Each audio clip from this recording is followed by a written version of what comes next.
안녕하세요.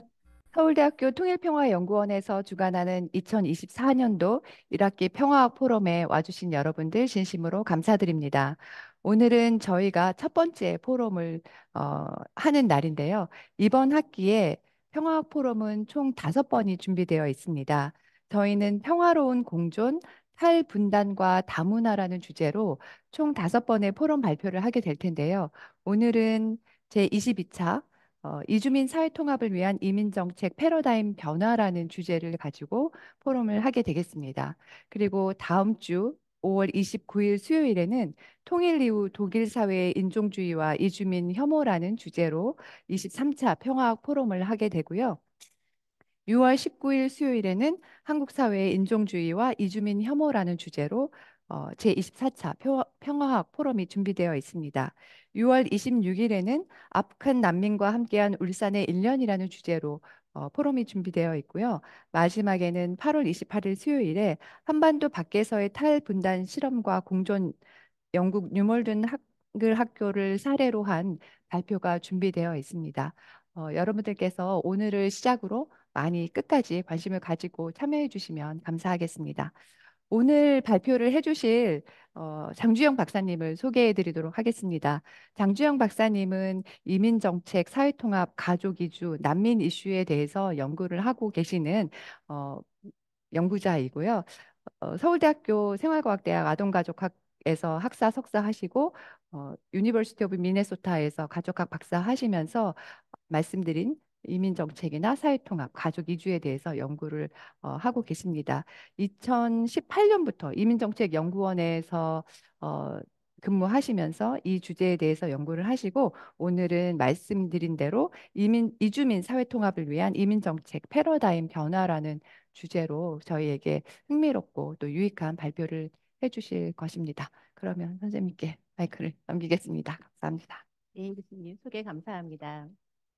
안녕하십니까. 저는 오늘 이주민 사회 통합을 위한 이민정책 패러다임 변화에 대해서 발표드릴 이민정책연구원 장주영이라고 합니다. 네, 먼저 오늘 발표에 앞서서 이주민과 관련된 개념과 현황, 즉 한국에 있는 이주민의 규모부터 설명을 드리도록 하겠습니다. 아마 이제 이 부분에 대해서 먼저 파악을 하셔야 이후에 또 이어질 다른 강의들에서도 조금 더 이해가 쉽지 않으실까라고 생각을 해서 준비를 하였습니다.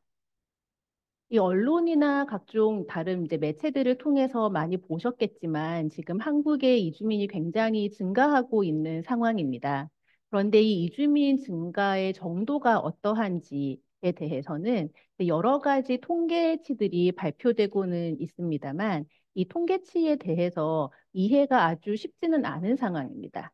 이 비슷한 개념으로 보이는 개념들에 대한 설명이 부처마다 다르기도 하고 또 부처마다 집계하는 방식이 다르기도 해서 오늘은 기본적으로 가장 많이 이용되는 법무부와 행정안전부의 통계에 대해서 먼저 말씀을 드리도록 하겠습니다. 이 법무부에서 이야기하는 체류 외국인은 한국에서 이제 체류하고 있는 단기 체류 외국인과 장기 체류 외국인을 의미합니다. 단기 체류 외국인이라고 할 때는 90일 이하로 체류하고 있는 외국인이고 장기 체류 외국인은 90일을 초과해서 체류하는 등록 외국인과 외국 국적 동포 중에 이 F4라는 동포 비자를 가지고 있어서 외국인 등록을 하지 않고 한국에 거소만 신고할 수 있는 거소 신고자를 포함한 개념입니다. 그런데 이 단기 체류 외국인은 사실상 관광 비자나 어떤 통과 비자를 가지고 있는 외국인들도 모두 포함이 되기 때문에 한국에서 살고 있는 이주민이라고 보기는 조금 어렵습니다. 그래서 이 단기와 장기 체류 외국인 규모를 합쳐서 한국에 있는 체류 외국인이 얼마이고 우리나라 인구 중에서 이렇게 많은 체류 외국인이 있다라고 하는 것은 사실은 정확하지 않은 설명입니다. 이 한국에 있는 외국인들에 대한 또 다른 용어 중에 하나는 제한 외국인이 있고 이 제한 외국인이라는 용어는 제한 외국인 처우 기본법에 근거하고 있습니다. 이 제한 외국인 처우 기본법에서는 제한 외국인에 대한 정의를 대한민국의 국적을 가지지 아니한 자로서 대한민국에 거주할 목적을 가지고 합법적으로 체류하고 있는 자로 봅니다. 합법적으로 등록을 해서 체류하고 있는 이 외국인들을 대상으로 하고 있기 때문에 사실상 이 제한 외국인은 장기 체류 외국인과 거의 동일한 개념이라고 보시면 됩니다. 그런데 간혹 이제 한국에 있는 외국인이 단기 체류 외국인이 아닌 것은 아시지만 등록 외국인이라는 숫자만 가지고 한국에 이만큼의 외국인이 살고 있다라고 오해를 하시기도 하는데요.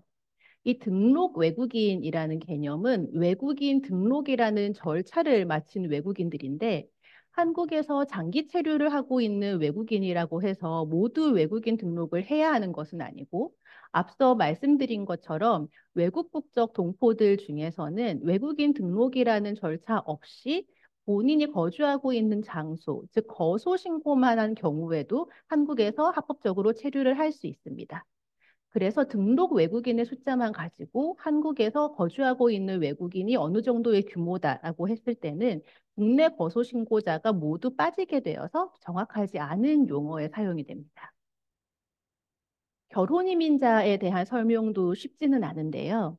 일단 법무부에서 이야기하는 체류 외국인 중에 결혼 이민자는 결혼 이민과 관련된 비자, 그 국민의 배우자에게 발급해주는 비자를 가진 외국인들만 포함이 됩니다.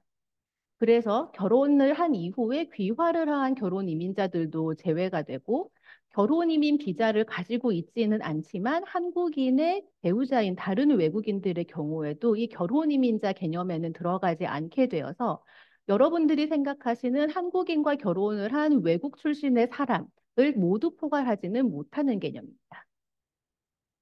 불법 체류 외국인이라고 했을 때는 장기 체류자나 단기 체류자 중에서 체류 기관이 경과한 사람들입니다. 그런데 이제 이 불법이 붙어 있는 부분이 체류이다 보니 체류 기간이 경과한 사람들만을 의미하는 것이지 예를 들면 한국에서 취업 활동을 할 수 없는데 취업을 하는 경우에는 이 불법 체류 외국인에는 해당하지 않습니다. 국적 취득자라는 용어도 조금 복잡한데요. 일반적으로 생각하기에는 국적을 취득했으니까 귀화자가 아니냐라고 생각하실 수도 있지만 법무부에서 이야기하는 국적 취득자에는 귀화자와 국적 회복자가 모두 포함이 됩니다. 그리고 법무부에서 이제 각 체류 자격별 소지자를 통계로 만들어서 발표하는데 법무부에서 발표하는 이 출입국 외국인 통계 연보, 1년에 한 번씩 나오는 이 연보에는 이 체류 자격을 가지고 있는 사람이 몇 명인가를 보여주는 것이지 그 사람이 지금 출국을 하였는지 또는 한국에 있는지에 대해서는 보고하지 않습니다.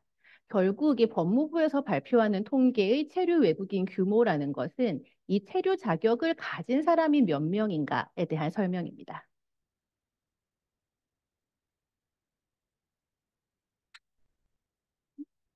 네. 매우 긴 설명입니다만 그렇게 해서 그러면 한국에 장기 체류 외국인이 얼마나 있느냐를 보시면 이 장기 체류 외국인, 즉 장기 체류 비자를 가지고 합법적으로 거주하고 있는 외국인의 숫자는 169만 명 정도 되는 상황입니다. 2022년 기준으로 한국에 있는 총 인구의 3.3% 정도가 장기 체류 외국인입니다. 25년쯤 전인 1998년에는 이 숫자가 115만 명이 되지 못하는 상황이었습니다. 이 15만 명도 되지 않고 전체 인구의 0.3%에 불과했던 외국인들이 현재에는 3.3%에 달할 만큼 급증한 상황이기 때문에 이에 맞추어서 각종 사회 정책들도 변화를 시도하고 있는 상황입니다.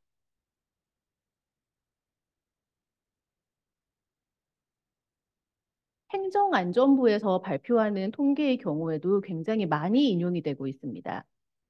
행정안전부에서 사용하는 통계는 외국인 주민, 지방자치단체 외국인 주민 현황이라는 이름으로 1년에 한 번씩 발표되는 통계입니다. 그런데 이 외국인 주민이라는 개념은 법률적인 용어는 아니고 행정안전부에서 각 지자체들이 외국인 주민 및 다문화 가족 지원 조례를 만들 때 표준적인 안으로 제시하였을 때 사용된 개념입니다. 이 표준 안에 있는 외국인 주민의 개념은 땡땡시 관내에 90일을 초과하여 거주하며 생계 활동에 종사하고 있는 외국인과 한국 국적을 취득한 자와 그 자녀 및 한국어 등 한국 문화와 생활에 익숙하지 않은 자 전체를 의미합니다. 그래서 행정안전부에서 통계를 발표할 때 외국인 주민의 총수에는 한국 국적을 가지지 않고 한국인의 90일을 초과해서 거주하는 사람과 한국 국적을 이미 취득한 귀화자, 그리고 다음에 설명드릴 외국인 자녀 출생이라는 부분이 모두 들어가게 됩니다. 이 외국인 주민 자녀라는 부분은 한국 국적을 취득한 자, 일반 귀화자라거나 혼인 귀화자의 미성년 자녀, 그리고 한국인과 결혼한 한국 국적을 가지지 않은 자, 즉 국제 결혼을 한 자의 미성년 자녀입니다. 그래서 이름은 외국인 주민 자녀이지만 외국인 부부의 자녀는 포함되어 있지 않은 개념입니다. 그래서 행정안전부에서 이야기하는 외국인 주민이라고 했을 때는 윗부분의 총수를 보시면 아시겠지만 한국 국적을 가지지 않은 자, 외국인이 있지만 이 외국인 말고도 귀화한 한국인과 외국인 주민 자녀 출생이라는 태어날 때부터 한국인인 한국인 집단이 포괄되어 있는 개념입니다. 그런데 용어의 명칭이 외국인 주민이기 때문에 이 외국인 주민이 한국에 있는 외국 국적자를 의미하는 것이다라는 착각이 굉장히 많이 발생하고 있고 한국인의 경우에도 이주 배경이 있는 사람들이 포함되어 있다는 부분에 대해서는 쉽게 인지하기가 어려운 상황입니다. 이 행정안전부의 결혼 이민자에는 국민과 혼인한 적이 있거나 혼인 관계에 있는 외국인들이 모두 포함돼서 앞서 말씀드린 법무부의 개념처럼 비자를 가지고 정하지는 않습니다. 그렇지만 행정안전부에서 발표하는 결혼 이민자도 외국 국적자의 경우에만 발표가 되기 때문에 귀화한 결혼 이민자는 포함이 되지 않습니다. 이 결혼이민자 귀화자들 중에는 혼인 귀화라는 제도를 통해서 한국에 귀화를 한 사람도 있지만 그 혼인 귀화 이전에 이미 귀화를 했던 외국 배경인 분들도 계시고 또는 귀화를 한 다음에 결혼을 한 그런 분들도 있는 상황이라서 한국의 결혼이민자가 얼마나 살고 있는지에 대해서는 파악할 수가 없습니다. 그리고 유형별 체류기간 초과자가 행정안전부의 통계에는 포함이 되어 있습니다.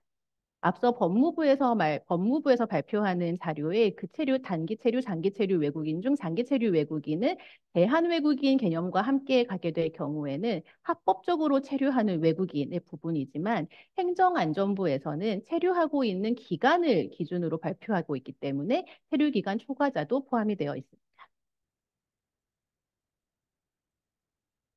행정안전부의 표는 지금 보시면은 제가 제시해드리는 자료가 훨씬 기간이 짧습니다. 이 행정안전부의 외국인 주민 현황도 사실은 2006년 정도부터 집계가 되기 시작하였는데 2016년을 기준으로 집계 방식과 유형을 조금 바꾸었기 때문에 2016년 이후의 자료만 보여드리고 있습니다. 2022년 기준 외국인 주민이라고 했을 때는 총 인구의 4.4%, 즉 226만 명 정도가 해당이 되는데 여기에서 보시다시피 법무부의 통계에서는 3.4%였는데 행안부의 통계에서는 4.4%인 이유는 외국인이 아닌 한국인들이 포함되어 있기 때문입니다. 그래서 이렇게 이주민과 관련된 개념들은 사실 굉장히 복잡한 상황입니다. 지금 법무부와 행정안전부의 사례만 보여드렸는데 이 법무부와 행정안전부 이외의 다른 부처에서도 외국인이나 이주 배경을 가진 사람들이 정책 대상이 되는 경우들이 많이 있고 그 경우에 이들을 대칭하는 용어 그리고 또 정의 간의 격차가 상당히 큰 상황입니다. 그래서 작년에 국민통합위원회의 이주민과의 동행특별위원회에서는 앞으로는 이러한 정책 대상들을 이주 배경 주민, 약칭으로 이주민으로 부르자라는 제안을 하게 됩니다. 이 이주 배경 주민에는 본인이 한국으로 이주한 외국인, 그리고 귀화자, 본인은 이주 경험이 없지만 부모 세대가 한국으로 이주한 경험이 있는 사람까지가 포함되는 개념입니다. 그런데 부모 세대가 한국으로 이주한 경험이 있는 사람과 귀화자가 있기 때문에 외국인 주민과 그러면 똑같은 개념이 아니냐라고 생각하실 수도 있지만 사실 그렇지 않습니다. 이 행정안전부에서 집계하는 외국인 주민 자녀 출생 한국인의 경우에는 그 집계 대상에 미성년자만 포함을 하고 있습니다. 그래서 부모 세대가 한국으로 이주한 경험이 있는 태어날 때부터 한국인인 성인은 행정안전부의 외국인 주민 통계에도 포함이 되어 있지 않습니다. 이주 배경 주민이라는 이 개념에는 성인도 포함되어 있기 때문에 행정안전부와 차이가 있습니다. 또 부모가 한국으로 이주한 한국에서 출생한 외국인 중에서 여러 가지 사유로 인해서 등록을 하지 못하는 외국인들이 있습니다. 또는 이분들의 경우에는 출생신고를 하지 못해서 무국적자인 경우들도 있는데요. 이런 한국에서 출생한 미등록 외국인, 무국적자의 수는 집계가 되지 않고 있는 상황입니다. 그래서 결론적으로 말씀드리면 한국에 거주하는 이주민이 정확히 몇 명인지는 누구도 알지 못하는 상황입니다. 그런 상황임에도 불구하고 한국에서 거주하고 있는 외국인들 중에서 장기 거주를 하고 있는 외국인들의 규모는 계속해서 증가하고 있는 추세입니다. 지금 이 그래프의 가장 아래쪽이 이제 175만 명 전체를 기준으로 했을 때 어느 정도로 거주 기간들이 나누어지는가를 보여드리는 표인데요. 한국에서 10년 이상 거주하고 있는 외국인, 외국 국적자의 비율이 16.3%에 달합니다. 결혼 이민자라거나 외국 국적 동포인 경우에도 이 5년 이상, 10년 이상 장기 거주하고 있는 인구가 굉장히 많은 상황이고 외국인 근로자들 중에서도 사실은 적지는 않은 상황입니다. 결국 한국에서 굉장히 짧게 거주하고 있는 외국인들은 최근에 증가하기 시작한 유학생 인구 정도라고 보시면 되고, 지금 왼쪽에 설명드린 각 유형 안에 있는 숫자와 퍼센트는 전체 외국인 중에서 이 부류에 해당하는 분들이 어느 정도의 퍼센트를 차지하느냐를 보여드리고 있는 것입니다. 이렇게 보시면 굉장히 많은 외국인들이 한국에서 장기 거주하고 있기 때문에 우리 주변에서 이웃으로 같이 살게 되는 사례들도 점점 증가하고 있음을 아실 수 있습니다. 이 이주민들이 장기 거주하고 있기만 한 것이 아니라 출신 국가 자체도 굉장히 다양해지고 있습니다. 특히 이 이주민 내의 다양성이 높아지는 부분은 이주민들 중에 어떤 이주민들인가에 따라서도 차이가 있다는 것을 보시면 아실 수 있습니다. 제가 지금 여기서 이주민들을 외국 국적인 이주민, 그리고 귀화자, 부모 중 1인 이상이 한국인인 이주 배경 미성년자의 통계를 제시해 두었습니다. 이 미성년자의 경우에는 앞부분에서 귀화를 했거나 외국 국적인 경우에는 이중으로 집계가 되어 있는 상황이라 그 부분에 대해서는 감안을 하셨으면 좋겠습니다. 지금 출신 국가를 보시면 세 카테고리 모두 가장 많은 국가는 순서의 차이는 있지만 한국계 중국, 베트남, 중국입니다. 그런데 이 성인들의 경우에는 사실 또 귀화자는 아직은 상당수가 성인이기 때문에 한국계 중국과 베트남 중국의 순서로 동일한 상황인데 이 미성년자의 경우에는 부모의 출신 국적 중에서 베트남 출신이 34.5%로 가장 많은 상황입니다. 외국 국적 이주민 중에는 귀화자와 이 미성년자 부분의 그 부모 중 1인 이상 한국인인 이주 배경 미성년자 중에는 없는 네팔이나 인도네시아 등의 국가가 포함되어 있는데 한국에 이주 노동자로 와 계신 분들도 많기 때문에 이런 외국 국적 이주민의 부분에서는 차이가 있게 됩니다. 그런데 보시다시피 이주민의 출신 국가가 다르기 때문에 또는 그 지금 이주 배경을 가진 분들이 어떤 맥락인지가 다르기 때문에 어느 하나의 국가에 초점을 두어서 이 사람들을 대상으로 정책을 추진한다거나 뭐 통역을 마련한다거나 교육을 준비한다거나 하는 것이 과거처럼 더 이상 그렇게 단일하지 않은 상황이 되고 있습니다. 이러한 이주민 내의 다양성은 어떤 연령, 어떤 성별로 어디에 사느냐에 따른 차이에서도 나타나고 있습니다. 지금 읍면부, 농촌, 농어촌 지역과 또 이 동부, 도시 지역에 있는 외국인 주민, 외국인들의 어떤 연령별, 성별 구조를 보여드리고 있는데요. 이 그 그래프가 지금 동일한 크기이다 보니 이제 왼쪽 부분에 있는 읍면부의 규모가 더 커 보이지만 사실은 동부에 거주하고 있는 외국인이 훨씬 많은 상황입니다. 이 읍면부의 경우에 지금 20대, 30대, 한 40대 초반 정도까지의 남성 외국인이 굉장히 많은 상황은 이 고용허가제라거나 계절근로자 등까지 이제 모두 포함을 해서 한국에서 이제 90일 이상 거주하고 있는 외국인들 중에서 농어촌 지역에서 일하고 있는 인구가 많기 때문이고, 이 동부의 경우에는 사실 남녀 간의 비율도 거의 비슷한 상황이고, 인구 구조도 정말 이제 나무와 같은 모양을 이루어가고 있습니다. 고령층인 외국인의 경우에도 숫자가 적지 않고, 지금 보시면 0에서 4세에 해당하는 영유아의 경우에도 2만 7천 명 이상이 이미 해당되는 상황으로, 이주민들의 어떤 인구 구조라거나 성별 구조라거나 거주하고 있는 한국 사회의 맥락이 과거와 달리 굉장히 차이가 나고 있는 상황입니다. 또 다른 이주민과 관련된 주로 이제 주목을 받는 현상 중에 하나는 학교 내에서 이주 배경 아동과 청소년이 굉장히 많이 증가하고 있습니다. 지금 보시는 표는 2023년에 교육부에서 발표한 이주 배경 학생 인재 양성 지원 방안입니다. 기존까지 교육부는 다문화 학생 통계를 산출하면서 이 구분을 국제결혼 가정의 국내 출생과 중도 입국 다문화 학생, 그리고 외국인 가정의 자녀 이렇게 나누어 두었었는데, 이 인재 양성 지원 방안을 발표하면서 용어 자체를 다문화 학생이 아니라 이주 배경 학생으로 변경을 하였습니다. 그래서 이 이주 배경 학생들이 한국 국적자인가 외국 국적자인가로 나누어서, 외국 국적자인 경우에 통계를 따로 내고, 한국 국적자인 경우에는 한국에서 출생하였는가. 부모 중 1인 이상이 이주 배경을 가지고 있는데 한국에서 출생할 당시부터 부모 중 1인이 한국인이었기 때문에 한국 국적을 가지게 된 학생들. 그리고 중간에 자라다가 외국에서 입국한 학생들로 나누어서 제시를 하고 있습니다. 이 2019년까지만 해도 사실은 외국인 가정의 자녀인 이주 배경 학생들이 그렇게 많지는 않은 상황이었습니다. 한 15% 정도에 이르고 있었는데, 최근에는 외국인 가정 출신의 이주 배경 학생이 22.3%에 이르고 있고, 지역에 따라서는 이 비율이 더 높아지기도 하는 그런 상황입니다.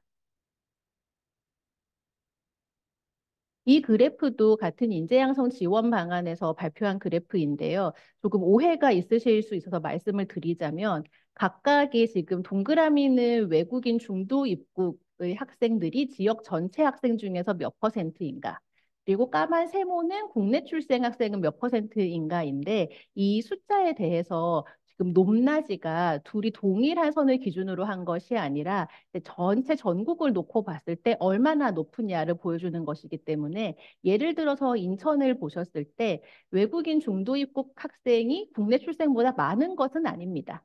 여기서는 이제 인천을 기준으로 했을 때는 타 지역에 비해서 이 정도로 많다라는 것들을 보여주는 것이고요. 실제로 이제 일부 지역에서는 중도 입국 학생의 비율이 그 지역에 있는 전체 학생들 중에서 차지하는 비율이 뭐 100명 중에 이제 1.7명, 1.6명 정도로 굉장히 많이 높아진 상황이고, 여전히 그렇지 않은 지역들도 있습니다. 또 국내에서 출생한 학생들까지 포함할 경우에는 이제 2%, 한 4% 정도 이렇게 나뉘어지고 있는 상황인데, 외국인 가정 자녀이거나 또는 국내 국적을 가지고 있지만 중도 입국인 경우에는 아무래도 한국에서 태어나서 자란 학생들보다는 한국 문화 자체가 훨씬 낯설 수 있다는 관점에서 이렇게 학생들을 나누어서 제시하는 통계를 많이 제공하고 있습니다. 지금까지가 굉장히 복잡한 이주민과 관련된 어떤 현황과 규모, 개념에 대한 것들이었는데요. 그러면 한국에서 이렇게 이주민들이 많이 늘어나고 있고, 이주민들이 다양해지고 있는데, 그래서 그러면 우리는 무엇을 하고 있는가? 같이 살아가기 위한 어떤 방안이 있는가? 또는 이 사람들과 우리는 잘 통합되어 살아갈 수 있는가라는 논의들이 계속해서 이루어지고 있는데, 이 이주민의 통합과 관련 개념들은 한국만이 아니라 전 세계적으로 이제 계속해서 변화하고 있는 상황입니다. 그럼에도 불구하고 이주민의 통합이 무엇이냐에 대한 이 통합에 대해서는 합의된 개념이 사실상 없는 상황입니다. 지금 이 발표를 보고 계시는 여러분들께서도 이주민 통합이라고 하면 아마도 생각하시는 내용이나 방향성이 다 다를 수 있을 것 같습니다. 일례로 제가 처음에 이주민 연구를 시작했을 때 이주민 사회통합이라고 했을 때는 저는 당연히 선주민과 이주민이 서로 타협해 가면서 살아가는 그런 사회가 아닌가라고 생각을 했었는데 법무부에서 사회통합이라고 하면은 사회통합 교육 프로그램을 의미하는 경우가 굉장히 많습니다. 또 이 통합이 이주민이 통합이 되는 것인가 또는 통합을 하는 것인가 아니면 사회 전체가 이들과 하나로 어떻게 묶여져 나가는 그런 상황을 이야기하는 것인가 등에 대해서 모두 다른 생각을 가지고 계십니다. 이 유엔 경제사회국에서도 사회 통합, 사회적 포용, 응집성 있는 사회라는 이 세 가지 개념을 내세우면서 이 통합이라는 것이 어떠한 방향으로 나아가야 할 것인가에 대한 가이드라인을 살짝 제시하고 있습니다. 여기서 제시하고 있는 그 영어 원어들을 잘 보시면 인테그레이션, 인클루전, 코히전이라는 세 가지 단어가 쓰이고 있는데 한국에서는 사실 특히 이 연구 분야에서 이 통합과 관련된 세 가지 단어가 사실 다른 의미이지만 모두 통합이라고 해석되는 경향이 있습니다. 그런데 어떻게 다르게 여기서 정의를 하고 있느냐에 대해서 한번 설명을 드리겠습니다. 유엔 경제사회국에서 이야기하는 사회통합, 소셜 인테그레이션의 목표는 모든 개인이 각자의 권리와 책임을 가지고 적극적 역할을 수행할 수 있는 보다 안정되고 정의로운 사회를 만드는 것입니다. 이러한 사회를 만들기 위해서 필요한 과정이 사회적 포용, 소셜 인클루전입니다. 모두가 잠재력을 충분히 발휘할 수 있는 동등한 기회를 보장하기 위해 노력하는 과정으로 정의가 됩니다. 그리고 이러한 과정을 통해 통합된 사회를 만들기 위해 필요한 어떤 그 사회의 특성이 응집성 있는 사회, 코히시브 소사이어티인데 모든 집단이 그 사회에 대해서 소속감과 정당성을 가지며 존재감을 인정받고 참여할 수 있는 사회입니다. 하지만 이 유엔 경제사회국의 사회 통합의 개념이 어디서나 통용되는 것도 아니고 이 통합에 대한 설명 자체가 비판을 받고 있는 상황이기도 합니다. 이 통합과 관련되어서 최근에 굉장히 재미있는 논문이 나왔는데요. 이 스펜서와 찰슬리라는 분들이 쓰신 이 논문에서는 통합에 대한 비판들, 이 통합이라는 개념에 대한 비판을 굉장히 잘 정리해 놓은 논문이라서 제가 오늘 사례로 설명드리기에 좋을 것 같아서 주로 여기에서 말씀을 드리도록 하겠습니다. 스펜서와 찰슬리는 이 이주민의 통합, 이주민이 그 사회에 들어왔을 때 그 이후의 과정에 대한 이야기들이 동화, 어시밀레이션이라는 관점에서 통합, 인테그레이션이라는 관점으로 그 개념 자체는 변화하기는 하였으나 특히 이 연구들에서 이주민의 통합 개념이 무엇인지 또는 목적이 무엇인지 어떻게 측정하는지 등에 있어서는 비판이 증가하고 있다고 보고하고 있습니다. 특히 이 인테그레이션, 통합이라는 것을 볼 때 통합이 어떤 과정을 통해서 이루어져야 하는가에 주목하는 경향보다는 통합의 당위성, 통합을 왜 해야 하는가라거나 통합의 바람직한 목표와 같은 부분들에 초점을 두고 있기 때문에 실질적으로 통합이 일어나고 있는 모습 또는 통합이 일어나지 못하고 있는 모습은 제대로 포착하지 못하고 있다라는 비판이 있습니다. 앞서 보여드린 유엔 경제사회국의 사회통합에서도 목표라고 이야기했던 것을 기억하실 것입니다. 여기서는 그런 목표를 제시하는 것 자체는 사실상 우리가 통합을 이해하기에는 충분하지 않다라고 이야기하고 있습니다. 이 통합에 대한 이야기를 매우 많이 했을 때의 또 다른 문제점은 이주민을 동등한 사회 구성원이 아니라 통합이라는 것이 필요한 그 사회의 타자이다. 특히 문제 행동을 일으킬 수 있는데 그렇지 않기 위해 통합을 해야 한다라는 어떤 문제적인 집단으로 타자화한 경향이 있고 통합이라는 것이 이주민과 선주민이 함께 만들어 가야 하는 쌍방향적 과정이 아니라 통합의 대상이 이주민이라고만 정의하는 경향이 있어서 선주민도 통합의 대상이 되어야 하는 것을 간과한다는 문제점을 지적하고 있습니다. 또 다른 문제점은 이 통합된 사회는 어떠한 사회여야 하는가와 같은 목표를 제시했을 때는 굉장히 유동적이고 다변화되고 있는 현대 사회의 특성은 고려하지 않고 어떤 근대 사회처럼 단일화되어 있고 아주 이상적인 구조로서의 사회가 존재하고 있는데 그러한 주류 사회에 이주민들을 어떻게 편입시킬 것인가라는 비현실적인 이야기를 하고 있다라는 비판들을 합니다. 동화, 이제 한국에서는 동화를 계속 주장하면은 안 된다라는 이야기는 굉장히 많이들 들어보셨을 것입니다. 이 어시밀레이션, 동화라는 것은 결국 이주민의 행동과 태도가 선주민처럼 변화해가는 일방적인 과정. 이주민이 선주민화되어가는 과정이 이주민이 처음 사회에 편입되었을 때 일어나야 하는 일로 설명했던 것이 이제 과거의 일이고, 최근에는 어컬처레이션이 적응에 대한 이야기를 많이 하고 있습니다. 특히 지금 아래쪽에서 보시는 베리의 표는 많은 분들이 보셨을 것이고 반가우신 분들도 있을 것 같은데요. 이 어컬처레이션의 부분에서는 이주민과 선주민 또는 어떤 이민자 사회와 주류 사회 간의 관계성을 보게 되면서 그 관계성에 따라 사회의 가치라거나 태도라거나 행동이라거나 정체성이 특히 이주민 위주로 어떻게 변화되는가가 한국에서는 많이 소개되고 있습니다. 제가 이런 말씀을 드리는 이유는 뭐냐면 베리의 이 문화적응 전략에 대해서 많이들 얘기하실 때 이 그림에서의 왼쪽 부분을 주로 이야기하십니다. 이 왼쪽 부분은 이주민이 어떻게 되느냐의 이주민 개인 또는 이주민 커뮤니티의 선택 부분입니다. 주류 사회와의 관계를 두고 통합될 것이냐, 동화될 것이냐, 분리될 것이냐, 또는 고립, 혼란될 것이냐. 라는 파트가 있는데 사실 이 베리가 2011년에 수정한 모델에 따르면 왼쪽에 있는 이주민이 어떤 전략을 취할 것인가만이 아니라 오른쪽에 있는 주류 사회는 어떤 태도를 취할 것인가까지 함께 제시를 하고 있습니다. 주류 사회가 이주민의 문화적인 정체성을 어떻게 허용할 것인가, 또는 이주민들과 어떤 관계를 가질 것인가를 놓고 다문화주의, 문화의 용광로, 분리주의, 배제주의처럼 이주민이 선택하는 것, 그리고 사회가 선택하는 것이 나누어지고 어느 순간에는 접점이 생기는 그런 설명들을 하고 있습니다. 그런데 이 도식이 굉장히 깔끔하고 설명이 잘 되는 것 같지만 사실은 그렇지 않은 것이 한국 사회에서 그렇다면 이주민에 대해서 어떤 방식을 취하고 있는가라고 저한테 물으신다면 저는 예를 들어서 이 오른쪽의 주류 사회의 태도에서 다문화주의, 문화의 용광로, 분리주의, 배제주의 중에 어느 하나를 하고 있다고 말씀드리기가 어렵습니다.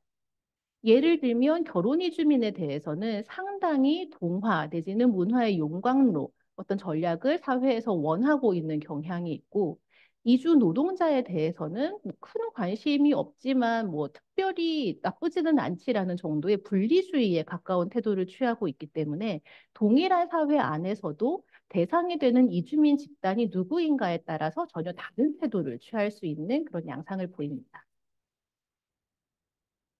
그렇다면 이 어컬처레이션, 어시밀레이션보다 더 나아간 통합이란 무엇이어야 하는가에 대해서 최근에 학자들이 또 많은 설명들을 제시하고 있습니다. 팩만의 경우에는 사회적 통합이라는 것은 이주민 개개인이 구조, 문화, 상호작용, 정체성 영역에서 수용국 사회의 중심부에 포용된 상태를 사회적 통합이라고 제안을 하고 있습니다.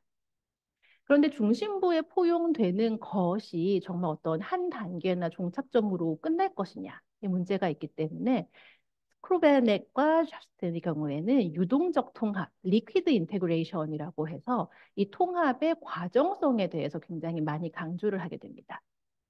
그런데 이 과정으로서의 통합은 그 자체가 굉장히 다면적이고 시간적 맥락에 따라 변화하는 임시적인 것이며 그 안에 있는 굉장히 많은 이해관계자들에 따라 복잡하고 미시적인 상호작용, 거시적인 상호작용 모두를 통해 발생하는 것이기 때문에 단편적으로는 설명할 수 없다고 봅니다. 이러한 논의들을 정리한 스펜서와 찰슬리의 경우에는 통합을 과정으로서의 통합으로 정의를 합니다.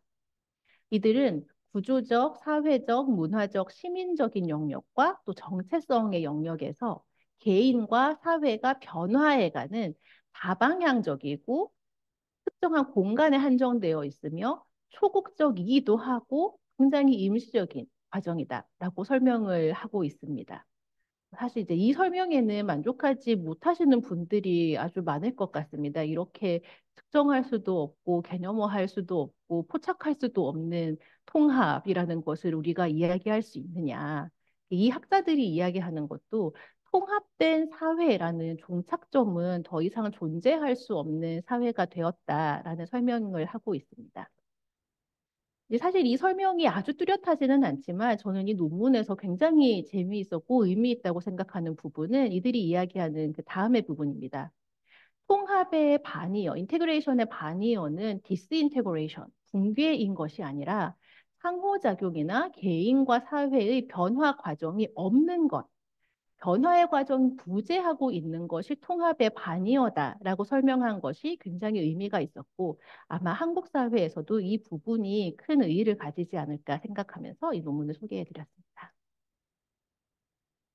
이러한 어떤 이주민의 통합이라는 전략이라거나 뭐 문화 적응 전략이라거나 하는 부분들은 결국 정책 수준에 내려와서 결정이 되는 경우들이 상당히 있습니다.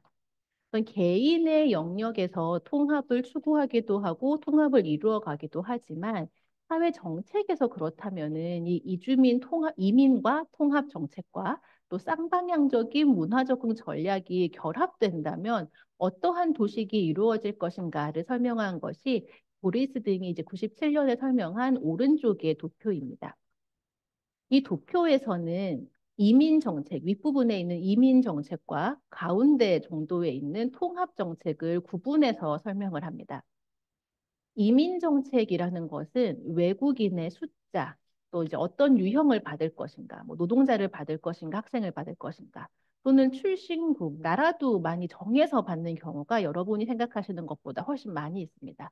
출신국별 수용국을 어떻게 결정할 것인가와 같은 부분들을 이민 정책이라고 한다면 통합 정책은 이주민이 수용국 사회에 통합되고 또 선주민이 이주민을 수용할 수 있도록 지원하는 정책을 의미합니다. 그런데 이 정책이라는 것이 정책 기반자 한두 명에 의해서 결정될 수 있는 것은 아니고 굉장히 순환적인 과정에 의해서 결정된다고 봅니다. 예를 들면 어떤 이민자를 받을 것인지 또는 어떻게 통합할 것인지에 대해서 담당 기관에서는 연구도 해보고 정책을 뭐 만들어서 시범 사업으로 실험을 해본다거나 평가를 하는 그런 과정이 있는가 하면 주류 사회가 이주민들이 증가하고 있는 것에 대해서 앞서 설명드린 것처럼 어떤 태도를 취하는가, 통합을 추구하고자 하는가 또는 동화, 분리, 배제 아니면 그냥 개인의 상황이다로 갈 것인가. 주류 사회가 그렇다면 이민자 사회의 경우에는 어떤 방향을 택할 것인가에 따라서 이러한 사회적 분위기, 한국에서는 정책만자들이 많이 설명하는 사회적 합의를 놓고 이민 통합 담당 기관들에서는 통합 정책을 정하게 됩니다.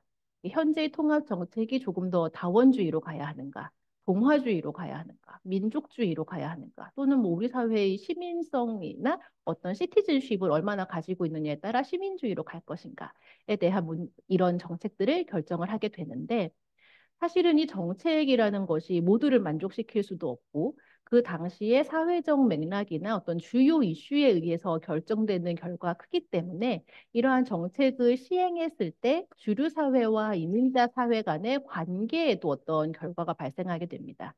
그래서 이 관계가 합의적일 것이냐, 문제적일 것이냐, 갈등적으로 나오느냐에 따라서 다시 정책 기반자에게 피드백이 가서 이민 정책과 통합 정책을 만들어가는 과정이 이행되게 됩니다.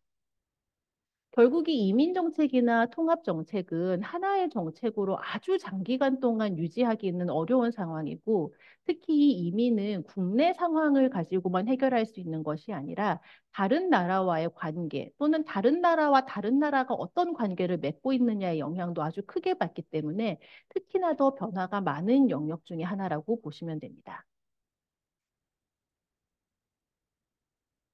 한국에서는 그러면 이런 상황에서 제가 제목은 이주민 통합 정책이라고 잡았습니다만 사실은 이제 이민 정책과 통합 정책을 어떻게 추진해 왔는가에 대해서 제가 간단히 정리를 해 보았습니다. 서울 올림픽 이전에는 사실 한국에 있는 외국인이라고 하면은 거의 뭐 주한미군이 상황이었었죠. 주한미군, 미국인이 외국인으로 통용되던 그 시절을 지나서 한국이 굉장히 산업화되고 많은 인력이 필요하게 되면서 한국에 있는 인력이 부족해지는 상황이 발생하게 됩니다.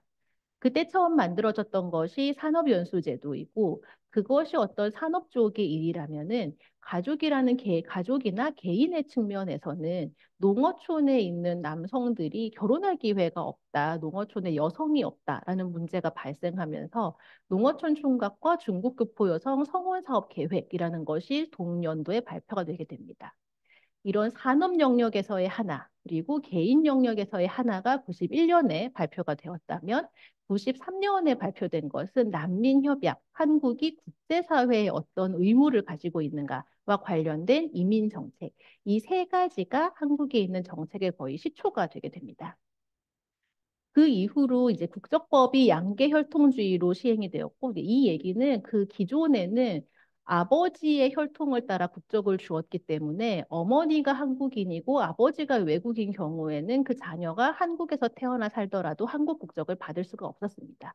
그것을 97년에 개정을 하게 되었고, 그 이후로 재외동포의 출입국과 법적 지위에 관한 법률이 만들어졌으며 한국에서도 영주제도가 도입되고 산업연수 제도가 굉장히 많은 문제점이 있다고 지적이 되어서 현재까지 유지되고 있는 고용허가 제도가 실시되기 시작했습니다. 그러다 이제 2006년, 2007년이 이주민과 관련된 정책이 굉장히 격변하기 시작한 시기입니다. 이 시기에 국제 결혼이 굉장히 많이 증가했다는 점이 특히 포커스가 되었습니다. 이 시기에는 사실 외국인 노동자도 굉장히 많이 늘어난 시기이기는 하지만 외국인 노동자들은 앞서 말씀드린 것처럼 사실 한국의 어떤 문화 적응 전략에서 주 대상이 되는 집단은 아니었습니다. 한국은 순환 이민 제도를 취하고 있기 때문에 외국인 노동자는 있다가 갈 사람들로 여겨져서 그들이 한국에서 어떻게 통합되느냐는 관심의 초점이 아니었고 한국인과 결혼해서 계속 살고 있는 외국인 그리고 그 사이에서 태어난 자녀들을 어떻게 할 것인가의 부분에서 가장 먼저 정책들이 발표되기 시작하였습니다. 그래서 여성 결혼이민자 가족의 사회통합 지원 대책이 발표되고 혼혈인, 이 당시까지는 이제 혼혈인이라는 단어를 사용했었는데요. 혼혈인 및 이주자의 사회통합 기본 방향도 발표가 되면서 2007년에 제한외국인 처우 기본법이라는 것을 처음 만들게 됩니다. 이때부터 중국 동포들의 방문 취업 제도도 실시가 되었고 이제 결혼 중개업에 대한 관리도 조금 더 법률 차원에서 하게 되었고요. 다문화 가족 지원법의 경우에는 사실 제한외국인 처우 기본법에서 다 다룰 수 있다라는 의견이 있었지만 아니다. 이것은 가족의 문제이기 때문에 다른 외국인의 문제와는 결이 다르다라고 이야기해서 결국 다문화 가족 지원법이 제정이 되게 됩니다.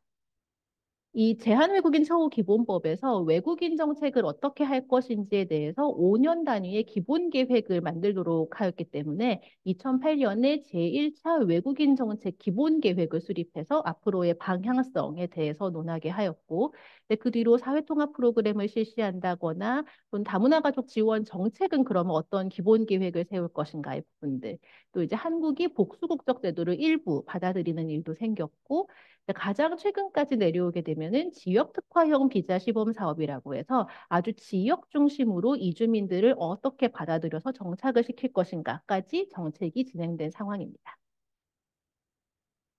그렇지만 앞에서 말씀드린 해외 사회와 마찬가지로 한국에서도 어떤 명시적인 이주민의 통합에 대한 정의는 없습니다. 지금 보여드리는 법 두 가지는 제한외국인 처우 기본법과 다문화가족 지원법이고 모두 1조 목적에 대한 부분입니다. 대한외국인 처우 기본법 제1조 목적에서는 대한외국인에 대한 처우 등에 관한 기본적인 사항을 정함으로써 대한외국인이 대한민국 사회에 적응하여 개인의 능력을 충분히 발휘할 수 있게 하고 또 대한민국 국민과 제한외국인이 서로를 이해하고 존중하는 사회 환경을 만들어 대한민국의 발전과 사회 통합에 이바지함이라고는 되어 있지만 그렇다면 사회 통합이 이제 위에 있는 적응하고 능력을 발휘하고 이해 존중하는 사회인가는 불확실합니다. 다문화 가족 지원법에서도 다문화 가족 구성원이 안정적인 가족 생활을 영위하고 사회 구성원으로서의 역할과 책임을 다할 수 있도록 함으로써 이들의 삶의 질 향상과 사회 통합에 이바지한다라고는 되어 있는데 여기에서도 사회 통합이 무엇인지는 불분명합니다.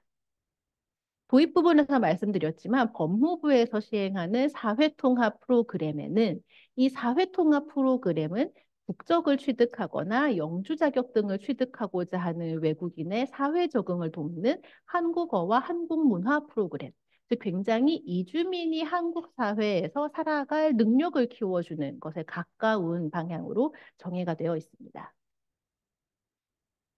이 한국의 이주민 통합 정책의 가장 대표적인 것이 외국인 정책 기본 계획입니다. 말씀드린 것처럼 제1차가 2008년에 발표가 되었었고요. 이 1차 계획과 2차 계획, 그리고 이제 다음에 있는 3차, 4차 계획까지 5년 주기로 계속해서 발표가 되고 있는데, 세부 사항은 굉장히 많지만 비전과 목표 등을 중심으로 이제 말씀을 드리면 재미있는 점들을 보실 수 있습니다. 이 1차의 경우에도 비전은 외국인과 함께하는 세계 인류 국가. 2차의 경우에도 세계인과 더불어 성장하는 활기찬 대한민국. 3차는 약간 다릅니다만 이제 국민 공감, 인권과 다양성이 존중되는 안전한 대한민국. 4차는 국민과 이민자가 함께 도약하는 미래지향적 글로벌 선도국가. 지금 1차, 3차, 4차에서 보시다시피 굉장히 세계 인류국가 지향적이고 글로벌 지향적이고 세계인과 함께하는 아주 넓게 보는 관점을 보실 수 있습니다. 사실 한국 안에 들어와서 살고 있는 사람이 어떠한가가 비전이 된다기보다는 우리가 글로벌 수준을 맞추기 위해서 어떻게 해야 한다가 조금 더 이 비전에서 많이 제시가 되고 있는 상황입니다. 이 정책 목표도 이제 각각의 경우에 다르게 나오고 있습니다만, 1차의 경우에 가장 선도적이었습니다. 1차의 경우에는 적극적인 이민 허용을 통한 국가 경쟁력 강화라고 해서 이미 2008년에 이민을 적극적으로 허용해 보자가 시도가 되었습니다. 그렇지만 사실 2008년부터 2023년, 작년 정도에 이루기까지 이제 계속해서 이 어떤 적극적인 이민을 허용할 것인가, 한국이 이민을 허용을 해야 하는 것인가까지는 논의가 아주 복잡한 상황이고 아직도 결정되지 않은 상황입니다. 사회통합에 대해서는 이제 부분 부분 질 높은 사회통합, 대한민국의 가치가 존중되는 사회통합, 국민과 이민자의 자립과 참여인 통합, 국민과 이민자가 함께하는 통합 등의 이야기는 하고 있지만 사실 이 정책 목표 안에 있는 사회통합의 실질적인 정책들이 어떻게 되었는지는 아주 크게 변화하고 있지는 않은 상황입니다. 이 4차의 경우에 사회통합과 관련돼서 나와 있는 부분들은 크게 두 가지입니다. 하나는 국민과 이민자가 함께하는 사회통합인데 여기서는 사회통합 지표라는 지표를 만들어서 사회통합 정책을 얼마나 체계화할 것인가, 각 지방자치단체가 어느 정도로 통합 정책을 추진하고 있는지를 점수화해보자인 것이고 또 국민과 이민자의 상호 이해와 소통이 증진해야 한다라고는 보지만 사실 계속해온 상호 문화 이해 교육 쪽과 또 이제 어떤 이민자들이 사회에 공헌해야 한다 이외에는 문화 다양성 이해 확산, 또 참여할 수 있는 문화 행사를 많이 만들자처럼 아주 극적인 변화는 없는 상황입니다. 이 이민자의 인권 가치를 존중하는 사회 실현이 정책 목표 4인데요. 앞서서 있었던 계획들에도 그렇지만 사실 이 인권이라는 부분을 보여주는 것은 아주 큰 인권은 아니고 우리가 생각하기에 인권 중 일부, 노동이라거나 또는 이제 보호시설에 들어갔을 경우에 어떻게 인권을 보호할 것인가 또는 어떤 폭력 피해자가 되지 않게 하기 위해 예방을 무엇일까, 무엇으로 할 것인가 같은 단편적인 인권들의 이야기가 많이 차지하고 있습니다. 그럼에도 불구하고 지금 이 강의를 보시는 분들께서 이민에 대해서 뭐 거의 매일 뉴스를 보고 계실 것 같습니다. 최근에도 서울시에서 또 마스터 플랜을 발표했는데요. 이것이 거의 이제 지금 정부 들어서서 나온 많은 이야기들을 정리한 내용입니다.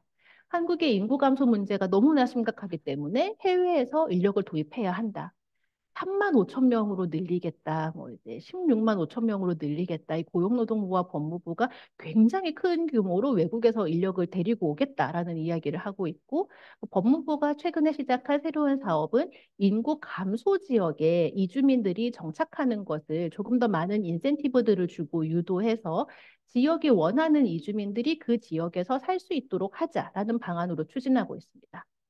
교육부의 경우에도 앞서 설명드린 것처럼 다문화 학생에서 이주 배경 학생이라고 변환을 시켰는데 그 지원 방안 이름에서 보셨겠지만 인재 양성 지원 방안입니다. 굉장히 이 이주 배경 학생은 인재여야 한다라는 방향성이 크고 이 인구 50만 이상의 대도시 특례시 인구 산정에도 드디어 외국 국적 주민이 정식 인구로 포함이 되게 되는 등 이 굉장히 많은 변화들이 이루어지고는 있습니다. 그런데 이와 함께 일어나고 있는 다른 일은 과연 그렇다면 우리가 외국인을, 이주민을 데리고 왔을 때 동등한 입장에서 볼 것인가에 대해서 의문을 품게 하는 또 많은 정책들이 시행이 되고 있습니다.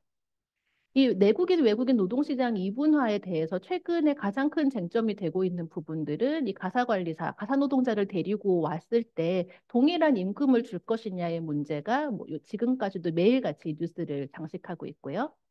사회 서비스 영역에서도 이주민에 대한 차별과 배제는 굉장히 많이 지속되고 있는 상황입니다.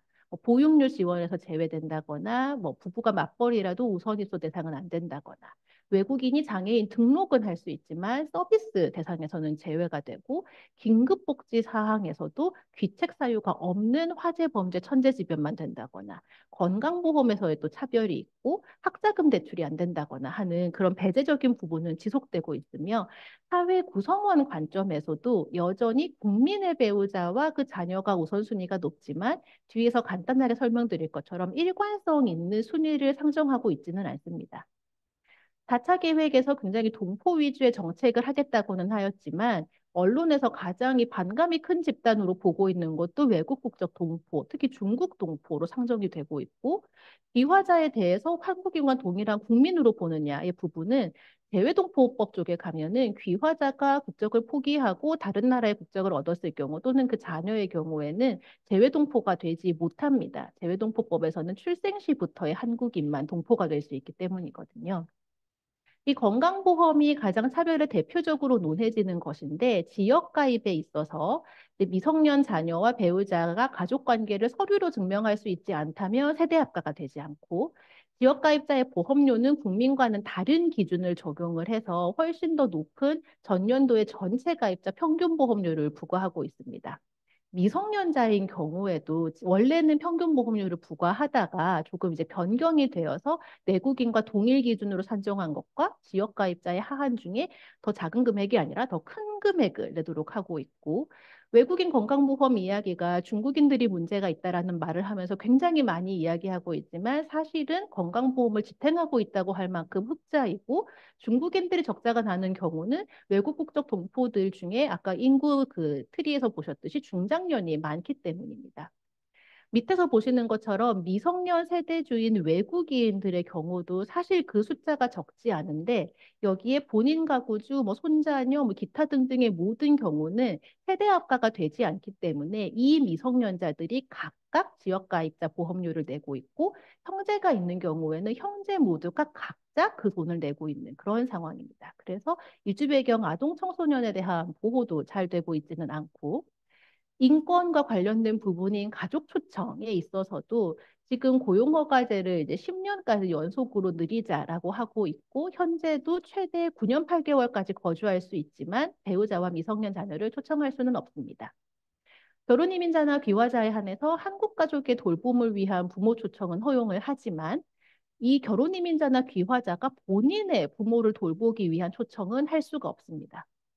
또 다른 한편으로는 유학생의 부모는 한 학생 자녀는 한국에서 공부를 하고 부모는 돈을 벌어서 학비를 대세요라고 해서 유학생 부모를 계절 근로자로 초청하는 것은 최근에 시행이 되었고 앞서 말씀드린 것처럼 석박사 유학생이나 우수 인재들은 목적과 관계없이 부모를 초청할 수 있습니다. 제가 앞서 말씀드린 그 결혼 이민자라거나 그 자녀가 좀 더 우위에 있지만 일관성은 없다고 한 부분이 이 부분입니다. 부모가 한부모인 결혼 이민자의 자녀가 성인이 되었을 때 이 부모인 외국인의 경우에 영주권이나 어떤 다른 체류 자격이 없다면 원래는 출국을 해야 하는 상황입니다. 그런데 이제 거주 비자를 주는 것으로 요건이 생겼는데 요건이 아주 까다롭습니다. 계속 체류하면 양육하고 동거를 하고 있고 사회통합 프로그램을 이수를 해야 하고 특히 이 취약계층이 되지 않게 해야 한다는 목적으로, 자녀를 잘 키워야 한다는 목적으로 중위소득의 40% 이상을 요구를 하고 있고, 이제 미달할 경우에는 1년의 기간만 주고 있는데, 이것이 2인 기준으로 이제 1,500만 원 정도가 현재인 상황인데, 석박사 유학생의 경우에는 4인 가족이 2,110만 원이면 되는, 사실상 훨씬 한국 국적을 가진 부모 중 한 명의 결혼 이민자인 성인이 불리한 상황에 놓이는 그런 국민 우선은 아니라고 볼 수 있는 가족 이주 정책이 시행이 되고 있습니다. 근데 국민들이 그렇다면 정말 사회복지 혜택에서 외국인을 배제해야 된다고 보느냐는 불확실합니다. 작년에 시행되었던 최근 조사에서는 외국인도 한국과 어느 시점에서부터는 동일한 복지 혜택을 받을 수 있어야 한다는 분들이 많이 있고, 이주민이 줄어들어야 한다고 보는 분들은 이제 점점 줄어들고 있는 상황입니다. 그럼 이런 상황에서 제가 이 강의의 원래 제목은 이주민 사회 통합을 위한 이민정책 패러다임 변화이지만, 사실상 우리가 이야기해야 하는 것은 선주민, 이주민 사회 통합을 향한 패러다임 변화가 아닐까라고 생각합니다.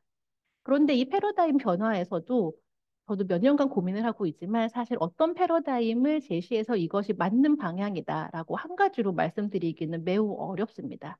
그래서 지금까지 주로 논의된 부분들을 한번 정리해 봤는데요.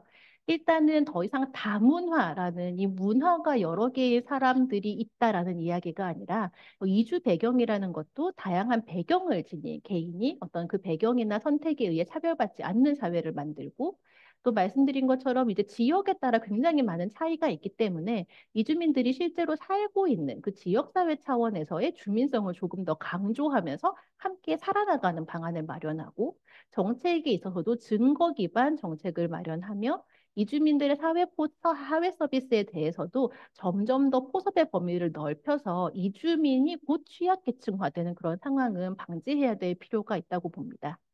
또 굉장히 이제 동화를 강조하는 측면이 있었었고, 그게 문제화 되어서 이제 어컬처레이션이 되어야 된다라고 했는데, 사실은 어떤 것을 택할 것인가도 이주민 개인의 선택을 무시할 수는 없는 부분입니다. 그래서 어떠한 방향으로 이 사회의 통합이 되어라라고 요구할 것이 아니라, 이주민의 자율성을 존중하는 방향으로 조금 더 수정이 되어야 하며, 이제 계속해서 뭔가 문제가 터진 이후의 팩트 체크가 아니라 대안적인 담론 위주로 계속해서 이 부분에 대한 이야기들을 해나갈 수 있는 정책 소통 전략이 필요하다고 봅니다.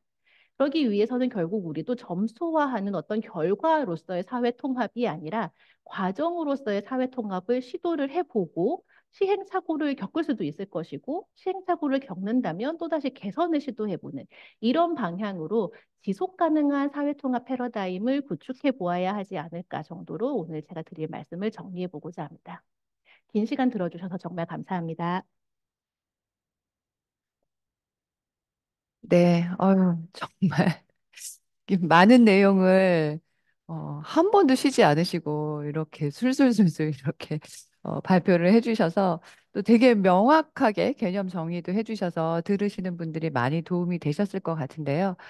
제가 처음에 시작할 때 장주영 연구위원님만 소개를 해드리고 제 소개는 안 해가지고 저는 아동가족학과에 있는 진미정이고요. 지금 채팅창에 여러분들께서 질문을 올려주고 계신데 더 많이 우리가 논의할 수 있는 시간이 있으니까 궁금하신 거 주저하지 마시고 많이 올려주시면 감사하겠습니다. 제가 먼저 그냥 가볍게 질문을 드리고 싶은데요. 맨 처음에 이제 유주민과 외국인 관련해서 여러 가지 개념들이 혼재되어 있는 거를 설명을 하셨잖아요. 저도 정리가 잘 됐는데 그런 개념들이 이렇게 일관되게 사용되지 못하고 혼재되어 있음으로 해서 나타났던 문제 또는 나타날 수 있는 문제점들은 어떤 것이라고 생각을 하세요? 사실 이 이주민의 통합 개념이 무엇인가가 이제 저는 정책연구원에 있다 보면 발생하는 문제점은 어떤 정책을 만들 음, 것인가의 선에서부터 이제 문제가 발생하는 것 같습니다.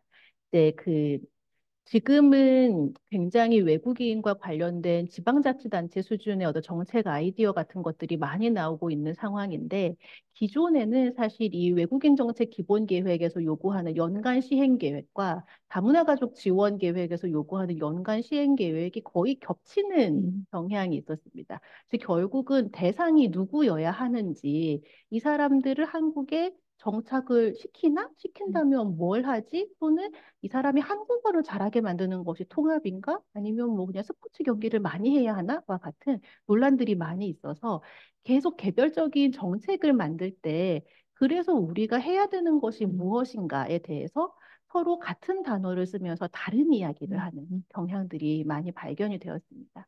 이제 최근에는 각 지자체별로 이주민들을 수용해서 정착시키는 것 자체도 정책 목표처럼 된 상황이기 때문에 조금 더 이제 지자체 내에서 굉장히 많은 논의를 해서 우리는 이런 방향성으로 가자라고 하고는 있지만 그 전까지 바로 얼마 전까지만 해도 사실은 사회통합이라고 하면 어떤 회의에 가면 그 자리에 앉아 있는 모든 사람들이 다른 생각을 하고 계셨던 그런 일들이 적지 않았어요. 네. 일단 뭐 좀 명확한 정책이 수립되고 대응책이 나오려면 어, 동일한 기반에서 시작을 하는 것이 필요할 것 같은데 지금 이주민이나 외국인 또는 사회통합과 관련해서 그런 개념이 정리가 안 되어 있었던 것이 지금 우리가 경험하고 있는 여러 가지 또 한계나 문제점들의 출발점이 아니었나 이렇게 생각이 들기도 하는데요. 그러면 질문 올려주신 것을 보고 좀 답변을 부탁드리도록 하겠습니다. 맨 처음으로 질문 올려주셨었는데 실증 연구의 관점에서 통합의 정도를 측정하는 지표, 그러니까 사회 자체에 대한 지표가 아니라 우리 개인들의 인식을 측정할 수 있는 그런 지표가 있는지, 우리가 많이 사용할 수 있는 또 좀 타당화된 그런 지표가 있는지 질문을 주셨어요. 사실 없다고 보시면 됩니다. 이 사회 전체의 관점에서는 이제 한국도 보고를 하고 있고 조금 많은 나라에서 사용하고 있는 것이 마이펙스 지표라고 해서 이제 각 영역별로 그 나라에 있는 이민이나 통합과 관련된 정책의 수준을 이야기하고는 있지만 개인의 인식에 대해서는 한국에서 다문화 수용성 조사가 있기는 한데 이 다문화 수용성 조사가 내가 어느 정도로 편안한가를 보여주는 한국인 입장에서의 인식을 물어보는 지표이기는 하지만 이에 대응하는 외국인, 이주민들은 어떻게 생각하는가는 사실 정기적으로 시행이 되고 있는 것이 없습니다. 이 일반 사회 조사 해외에서 하고 있는 것들에도 이제 관련 지표들이 그 주류 사회를 대상으로 묻기는 하지만 이주민의 인식을 기준으로 묻는 일은 많지 않고 굉장히 재미있는 연구가 보건사회연구원에서 제 기억으로는 이제 2022년에 했던 연구인데요. 이 다문화 수용성 조사에 있는 문항을 한국에 있는 이주민들에게 물어서 한국인은 어떻다고 생각하느냐 라는 것을 물어본 연구 보고서가 있습니다. 굉장히 흥미로운 보고서이기 때문에 그것도 한번 읽어보시면 좋을 것 같습니다. 네. 질문을 많이 올려주셨었는데 다 이렇게 하기는 좀 어려울 것 같아서 골고루 좀 기회를 드리는 입장에서 또 좀 넘어가 보도록 하겠습니다. 어, 그동안 우리가 접근했던 방식이 우리나라의 국가의 메리트가 얼마나 되는지 또는 디메리트 되는지 그런 여부를 기준으로 우수 인재만을 선별 초청해서 통합에 대한 어떤 선주민들의 거부감을 줄이려고 했었던 것 같은데 그리고 이게 앞으로도 기조가 되어 가는 것 같은데 아까 4차 기본 계획 같은 거 보여주신 거에서 보면 그런 것 같은데 그런 기조에 대해서 어떤 생각을 가지고 계신지 궁금합니다. 네. 사실 이제 한국이 인력이 정말 부족한 상황이 될 경우에 특히 이제 우수 인재들 위주로 들어와서 한국에 기여하는 것이 좋다라는 정책적 방향성은 계속 유지가 되고 있습니다만 저의 개인적인 생각으로는 우수 인재가 그 많은 나라 중에서 한국을 선택하려면 한국이라는 나라가 내가 살기에 좋고 편안한 나라여야 한다라고 생각을 합니다. 내가 살기 좋고 편안한 나라라는 것은 내가 나의 특수성 때문에 그 사회에서 굉장히 아웃사이더이지만 대접받으며 사는 사회일 것인가?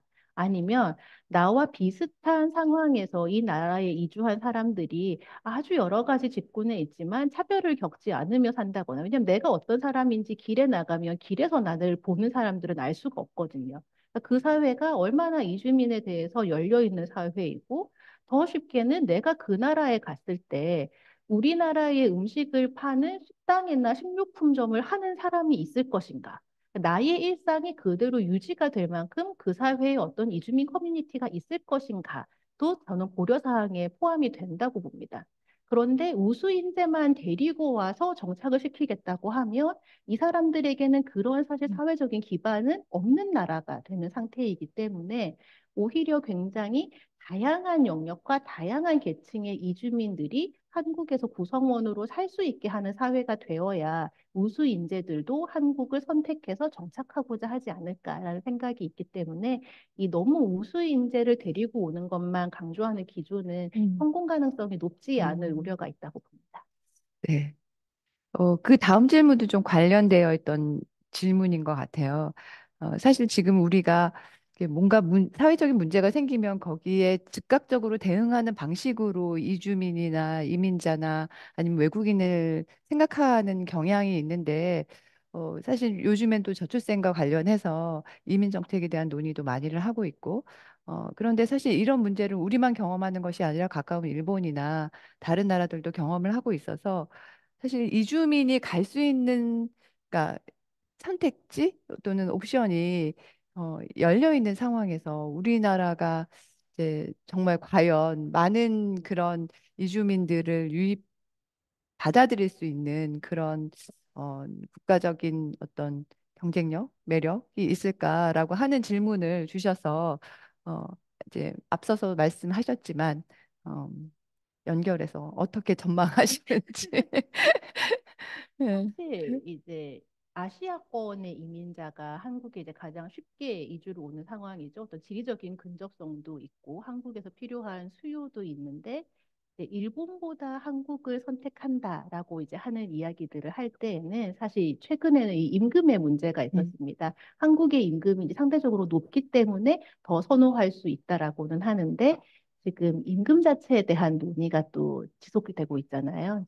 이주 노동자들에게는 최저임금을 적용하지 말자라는 논의가 나오고 있는데 이럴 때 이제 그렇다면 한국이 매력적인 음, 나라인가를 봤을 경우에는 일본의 경우에는 지금 어떤 환율 문제나 기타 최저임금의 문제로 더 낮을 수는 있지만 사회 서비스에 있어서는 음, 등록 외국인들에게 한국보다 훨씬 열려 있는 상황입니다. 이용할 수 있는 어떤 서비스도 거의 이제 내국인과 동일한 상황인데 한국은 그렇지 않은 상황인 것이고 한국과 일본의 두 국가끼리 음, 경쟁을 하고 있다고 생각하지만 사실은 이제 이주민들의 출신국의 음, 입장에서는 그렇지도 않은 것이 최근에 제가 이제 들은 이야기입니다만 베트남에서 아시아라는 범위로 해서 뭐 이주를 할 곳을 선택할 때의 그 아시아의 범위에는 호주, 음, 뉴질랜드까지 다 들어가기 때문에 이 한국과 일본이 경쟁을 한다고 해결될 수 있는 상황은 아니거든요.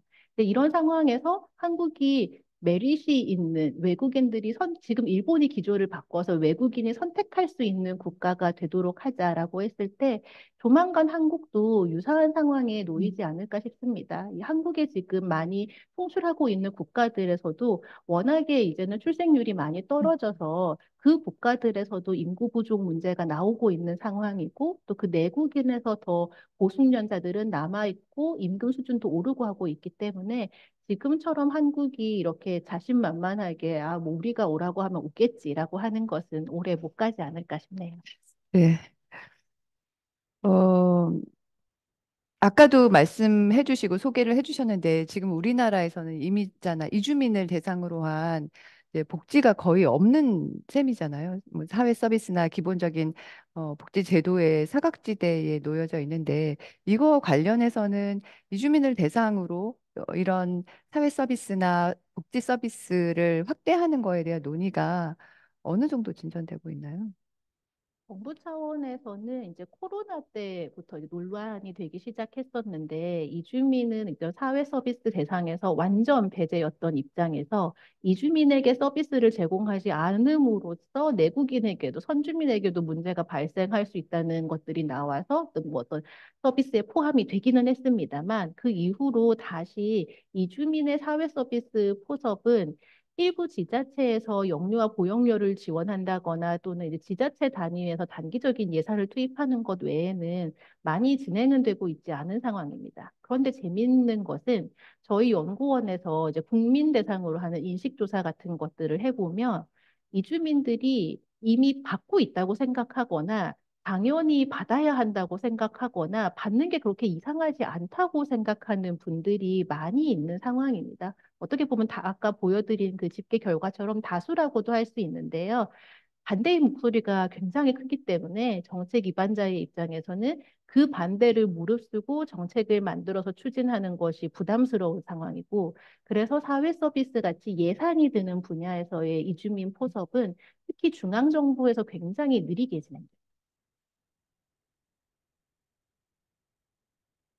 사실 한국이 아까 말씀하신 대로 외국인들에게 매력적인 사회가 되려면, 국가가 되려면 그런 부분에서의 변화가 좀 있어야 될 것 같은데, 좀 아쉬운 부분이기도 한 것 같습니다. 어, 질문을 또 하나 여기서 드리면, 이주 배경과 다문화를 실질적으로 고려하는 가정, 가구, 가족에 대한 그런 어, 가구나 가정이나 가족을 베이스로 하는 이민 정책은 어때야 한다고 생각하시는지 의견을 듣고 싶어 하시는 것 같습니다. 네, 사실 이 국제결혼 가정이나 귀화자 가족, 즉 다문화 가족 지원법상에 대상이 되지 않는 외국인들의 가족은 이제 현재 사실 이런 어떤 가족 정책의 대상은 되지 않고 있습니다. 가장 쉽게는 외국인 가구 구성을 파악할 수 있는 통계가 없거든요. 한국에 이제 부모, 자녀가 함께 사는 외국인이 몇 명인가, 이러한 이민 정책이 개인 베이스의 이민 정책으로 추진이 되다 보니 가족 단위의 정책이 없는 상황이고, 가족의 특성은 또 사실 많이 고려되지 못하는 것이 아까 해서 모으신 그 건강보험의 세대 합가 관련 문제인데요. 동포들의 경우에는 사실 3세대 많으면 4세대까지 이제 함께 거주하고 있는 경우들이 많고, 한국에서 이제 뭐 한 90년대 초반에 들어왔지만 이미 고령에 접어든 동포들도 자녀, 손자녀와 살고 있지만, 건강보험 같은 것에서는 그 노부모도 다 기준해서 배제가 돼서 한 가족이 건강보험료로 한 달에 한 50만 원씩 내야 하는 그런 상황이 드물지 않은 음. 상황입니다. 결국은 이주민이 정착해서 살아가는 것을 원한다면 이주민들이 가족을 이루고 그 가족이 안정성을 유지하면서 한국에 살아갈 수 있게 하는 기반을 마련해 줘야 하는데, 다문화 가족의 지원 정책에 대한 경우에도 굉장히 너무나 일방적인 지원 위주다라는 비판을 받아왔지만, 그 외의 이주민 가족에 대해서는 오히려 굉장히 많이 배제가 되고 가족 단위로 보고 있는 관점 자체가 부재하고 있기 때문에 이주민도 가족의 관점에서 바라봐야 한다라는 이야기를 계속 하고는 있는 상황입니다. 그런데 그렇게 금방 관점이 변화가 되지는 않고 일단은 통계의 마련부터 시급하다고 봅니다. 네. 사실 아까 인권도 말씀하셨는데 그 가족이 가족으로서의 정체성을 유지하면서 함께 살아가는 것이 이 인권의 측면에서도 굉장히 중요한 문제인 것 같은데 우리는 그동안 그런 부분에 대해서 너무 관심을 안 기울였던 것 같습니다. 어, 그 발표하신 내용에 따르면 이주민 통합 정책의 방향성이 한국인다움이나 타자성을 강요하는 것이 아니라 이주민들 스스로의 자율적인 선택을 그런 선택에 맡기는 방향으로 나아가야 된다라고 말씀을 하셨는데 어, 그렇다면 이런 과정에서 사회가 어떤 역할을 해야 되는지 어, 이런 적극적인 융화나 동질화를 추진하는 것이 아니라 제도적인 장벽, 차별을 없애고 균등하게 한다면 그것은 어떤 방식이어야 되는지 그런 질문이신 것 같은데요. 네. 네, 사실 이 문화 적응 전략에 있어서 최근의 트렌드는 어떤 한 개인이 문화 적응을 선택할 때에도 그 영역이 굉장히 다양하다고 봅니다. 어떤 사회적인 관계 유지, 소셜 릴레이션십을 하는 방식에서의 문화라거나 가치를 어떻게 할 것인가, 나의 뭐 의식주를 어떻게 할 것인가, 교육을 어떻게 할 것인가, 이런 내가 그 나라에서 살아가기 위해 어느 정도의 변화를 할 것인가를 하는 영역이 굉장히 다양하기 때문에 사실은 더 이상 내가 선주민과 똑같아질 거야라는 것은 실질적인 생활의 차원에서는 큰 의미가 없는 그런 일들이 생기고 있고요.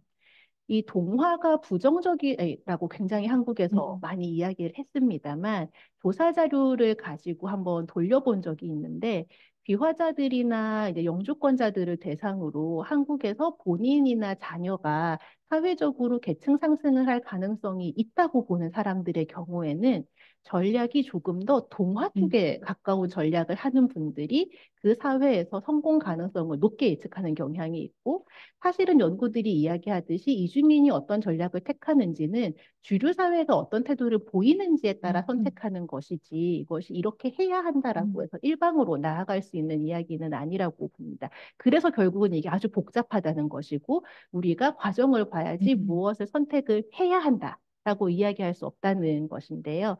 지금까지의 한국에서의 정책은 다문화냐 아니냐를 놓고 다문화라는 것이 굉장히 특수한 집단인 것으로 놓고 이야기를 했었지만 말씀드린 다양성으로 패러다임을 음, 전환해야 한다는 것은 이주 배경도 하나의 특성일 수 있는. 뭐 예를 들면 지금까지는 국제 결혼이 한국인과 외국인이 결혼하는 것이었지만 10년 이내에는 어머니가 베트남 사람이었는데 아버지는 한국 음, 사람인 자녀와 아버지는 뭐 이제 인도네시아 음, 사람인데 어머니는 귀화한 필리핀 사람인 자녀 간의 결혼처럼 더 이상 그 문화의 방향성이라거나 배경을 예측할 수 없는 방향으로 진행이 될 거란 말이죠. 이런 기조에서 우리가 더 이상 누가 이주를 음, 했는가를 놓고 다문화라는 정책을 하는 것보다는 너무나 많은 변수가 있으니 이것은 그냥 개인의 다양한 배경이라고 두고 그렇다고 하더라도 사회 전체가 누구나 동등한 선과 동등한 과정에서 역량을 최대한 발휘할 수 있게 말씀하신 것처럼 이제 제도적 장벽과 차별을 없애는 그런 방향으로 나아가야 대응을 할 수 있지 더 이상 이 카테고리화 되지 않는 음, 이주민 내부의 다양성도 커지는 상황에서는 음. 기존과 같은 관점으로는 정책을 만드는 것 자체가 어려울 것이라고 봅니다. 되게 공감이 되는데요. 그러니까 결국은 지금은 그러니까 이주민이 소수였거나 아니면 초기 단계에서는 무엇을 이렇게 나누고 카테고리화하는 게 가능했을지 모르겠지만 앞으로는 그런 시도 자체가 가능하지 않을 것이고 훨씬 더 복잡하고 다양해질 것이다. 그런 현상을 있는 그대로 수용하고 거기에 맞는 접근을 하는 것이 필요하다라는 말씀을 하신 것 같습니다. 북한 이탈 주민에 대한 질문들이 있었는데요. 북한 이탈 주민은 조금 더 지금 우리가 논의했던 그런 외국인들과 다른 스탠스를 갖는 또 집단이기도 하잖아요. 그런 측면에서 북한 이탈 주민은 다른 이주민 연구와 또는 이주민 정책과 어떤 점에서 차이점이 있는지 또 어떤 연구가 필요하다고 생각하시는지 견해를 여쭙고 싶다고 하셨네요. 예. 굉장히 말씀드리기 곤란합니다. 일단 이 다문화 청소년 지원법 상에는 북한 이탈 주민 청소년도 포함되어 있지만 이제 그 저희 연구원에서 다루는 영역에 포함되어 있지 않고 이 부분에 대해서도 이견이 많은 게 북한 이탈 주민의 경우에도 이주라는 특성을 가지고 있기 때문에 이주민으로 보아야 한다. 또는 어떤 급박한 상황에서 박해를 피해서 온 것이기 때문에 난민과 유사하다로 볼 수도 있지만 반대로 또 북한 이탈 주민들이 원치 음, 않는다라는 음, 이야기도 많이 있기 때문에 적극적으로 북한 이탈 주민을 포섭해야 한다는 없지만 다만 이 북한 이탈 주민 청소년 중에 상당수는 부모 중에 1인이 예를 들면 이제 중국 분이신 그런 분들이 많기 때문에 어느 선에서는 이주 음, 배경 음. 주민과는 접점이 있을 수밖에 없거든요. 근데 지금까지는 북한 이탈 주민이라는 특성이 우선시되고 있는 상황이고 앞으로 어떻게 될지는 일단 그 북한 이탈 주민의 지원 자체가 이주민에 대한 지원과는 굉장히 결이 다르게 이루어지기 때문에 그 부분에 대한 부처 간 합의가 좀 먼저 이루어져야 되지 음. 않을까. 지금으로서는 사실 그런 별로 협조나 협력이나 부처 간 그런 거는 찾아보기 어렵죠? 일단 지원 정책이 제가 한번 비교를 해본 적이 있는데요. 북한 이탈 주민 지원 정책과 한국의 난민 지원 정책, 가장 유사한 상황에 있는 지원 정책을 또 통일연구원에 음, 계신 박사님과 음, 비교를 해봤더니 북한 이탈 주민에 대한 지원 정책은 한 페이지가 모든 줄이 꽉 찰 수 있을 만큼 나왔는데 난민에 대한 지원 음, 정책은 이제 요 정도 줄, 음, 한 음, 3분의 1, 4분의 1 페이지 정도를 채우는 상황에서 음, 끝나서 사실 이제 비교 자체가 어려운 부분인데 그럼에도 불구하고 난민은 한국에서 가장 많은 사회 서비스를 받는 아니, 집단입니다. 난민은 내국인과 음, 동일한 접근성이 허용되기 때문에 그럼에도 불구하고 북한 이탈 주민과 비교가 되지 음, 않았다는 것은 다른 이주민에 대해서는 사실 이 시점에서는 비교 자체가 음. 어렵다고 볼 수밖에 없죠. 네. 또 질문 주신 것 중에 유럽의 국가들을 보면 다문화주의의 뭐 일종의 실패나 어떤 한계 같은 것들을 많이 이야기하는 상황인 것 같은데요. 요즘 유럽 국가들의 어떤 이주민 정책, 외국인에 대한 정책들은 어떤 방식으로 전개되어 가고 있는지 알려주시면 좋겠습니다. 사실 국가별로 많이 다릅니다. 유럽 연합 차원에서 추진하고 있는 것들이 있지만 개별 국가 차원에서 시행을 하고 있는 것들도 있고 이 유럽이라고 해서 동일한 다문화주의라는 것을 갖고 있었던 것이 아니기 때문에 사실 다문화주의가 실패했다라고 그러니까 음, 한국에서 언론들이 조명을 할 때에는 아주 눈에 띄는 방식으로 아주 간결하게 유럽의 다문화주의가 실패했다라고 이야기를 한다라고 하지만 사실은 최근에 제가 찾아본 논의들에 의하면 다시 유럽에서 그런 반이민주의에 대한 음, 반감이 이제 어떤 그 지지를 얻고 있는 성향도 있고 반이민주의자들이 아주 큰 목소리를 냈지만 실질적으로는 변화하지 않았다라는 증거들이나 그런 인식조사들의 결과도 나오고 있는 상황이었기 때문에 사실은 지금 전제하신 유럽의 음, 다문화주의 음, 실패 자체가 조금 음, 어려운 상황이고요.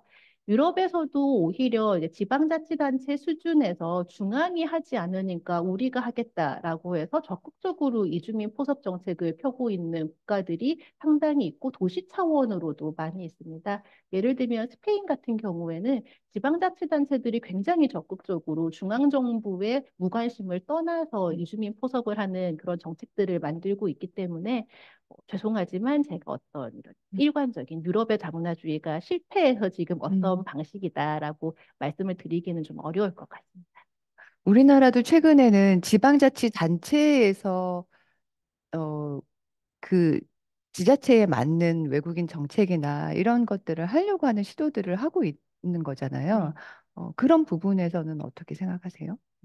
지자체별로 사실 격차가 굉장히 큰 상황이기는 한데, 이제 뭐 예를 들면 안산처럼 아주 역사가 오래된 지자체에서 쌓아온 노하우들이 있고, 또 그 노하우들을 다른 지방자치단체에서 벤치마킹을 하고 있기도 하고, 굉장히 선제적으로 하고 있는 일들이 발견되기도 합니다. 예를 들면 지금 전국적으로 아동 친화 도시를 표방하고 있는 도시들이 굉장히 많지만 이제 이주 아동은 그 중에서 이제 음, 아주 일부로만 들어가 있는 경우들이 있는데 시흥시에서 이제 최근에 실효성 여부를 떠나서 미등록 이주 아동들의 신분증을 음, 만들어주는 그런 사업을 시작을 했습니다. 그래서 이제 미등록 이주 아동들 중에 한국으로 입국을 출생 후에 입국한 아동들은 사실 여권도 있고 입국 기록도 있어서 어느 정도 집계가 되는데 한국에서 출생을 했는데 이제 여러 가지 상황으로 인해서 출생 등록 자체가 안 된 아이들의 경우에는 아이디 자체가 없거든요.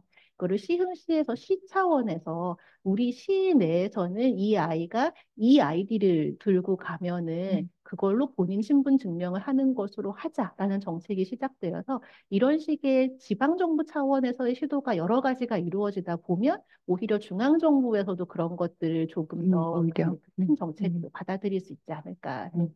기대는 하고 있습니다. 통일평화연구원이 시흥에 있잖아요. 시흥시에서 바람직한 정책을 하고 계시네요. 어, 이주민에게 선주민에 준하는 수준의 어떤 권리와 의무를 부여하는 방안이 어, 단기적으로 또는 장기적으로 우리 사회에 어떤 영향을 미칠 수 있을 것인가에 대한 질문을 주셨습니다. 아주 큰 질문을 주셨네요. 마지막 질문일 것 같은데요. 예.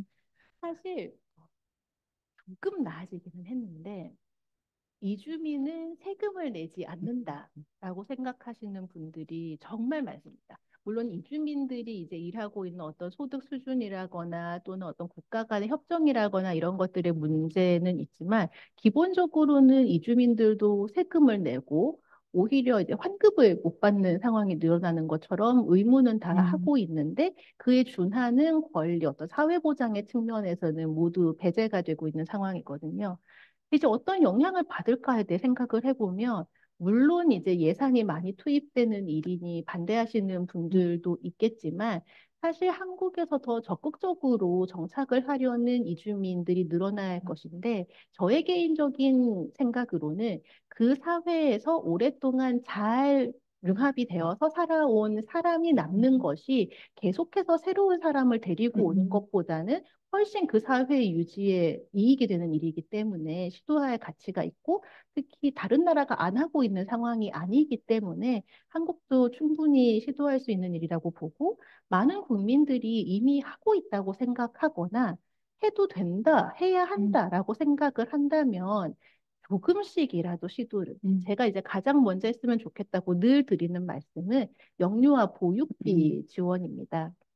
OECD나 다른 국가들에서 이야기하는 가장 적은 비용으로 이주민을 통합시키기에 가장 좋은 방법은 공보육의 통합을 음, 시키는 거거든요.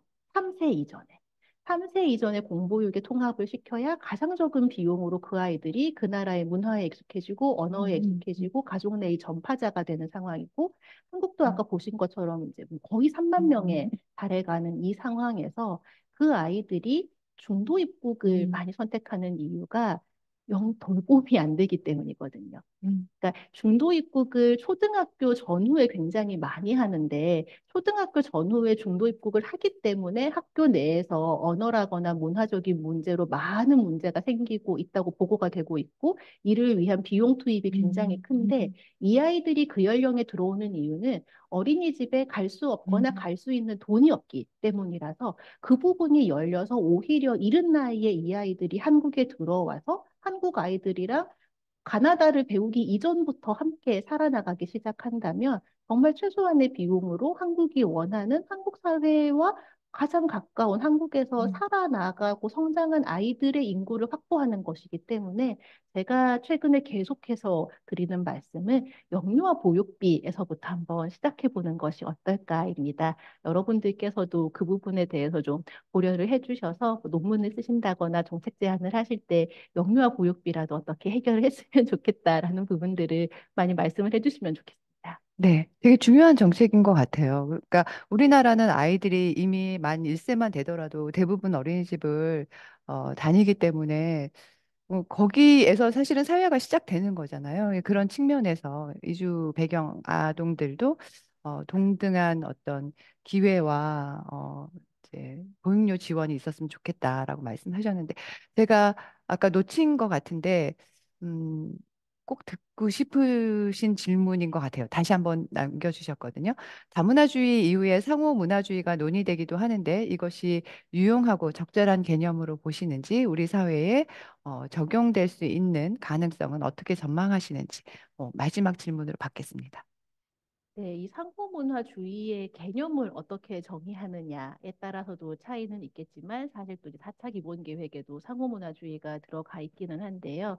이제 한국에서 이야기하던 기존의 다문화주의가 이주 배경을 가진 사람들도 한국에 들어와 있다에 대한 인지 수준에서 그친 상황이라면 상호문화주의는 조금 더 적극적으로 우리 문화와 다른 문화 간의 어떤 교류가 있어야 하고 서로 그 부분을 이해할 수 있도록 하는 접점을 많이 만들자라는 것이 제가 이해하기에는 조금 더 핵심에 가까운 상황입니다. 그래서 이 4차에서도 이야기하는 것이 접점이 될 수 있는 기회를 최대한 많이 만들고 상호 노출이 많이 될 수 있도록 하자라는 것인데 한국 사회에서도 사실 이 부분의 적용 가능성이라는 것은 시도해 보지 않으면 알기가 매우 어렵겠죠. 제가 아까 그 발표의 마지막에 말씀드렸습니다만 사회통합이 과정이라는 것을 음, 생각을 했을 때는 시도를 해보고 시행착오가 있다면 다시 거기에 기반을 해서 개선을 하는 그런 방식으로 인내심을 가지고 진행해야 되는 것이 아닌가 싶습니다. 지금 한국도 사회통합이 한국인의 빨리빨리에 기반하여 굉장히 1년 내, 3년 내, 5년 내에 이루어졌으면 하지만 해외의 사례를 보더라도 그런 식으로 전개가 되지는 않기 때문에 어려움이 있더라도 굉장히 많은 인내심을 가지고 한번 봐주시는 게 좋을 것 같습니다. 네. 사회통합이라고 하는 것이 단기적으로 우리가 어떤 추구해야 되는 목표가 아니라 좀 장기적으로 과정의 관점에서 접근해야 될 문제다라고 말씀을 해 주셨습니다. 오늘 이주민 사회통합을 위한 이민정책 패러다임이 다문화에서 다양성으로 어, 변화하고 있고 변화해야 된다라는 말씀을 해주셨는데요. 다시 한번 이렇게 되게 유익한 시간, 저한테는 되게 유익한 시간이었고 아마 오늘 참여하신 분들한테도 그랬을 것 같습니다. 다시 한번 장주영 이민정책연구원의 연구위원님께 감사를 드립니다.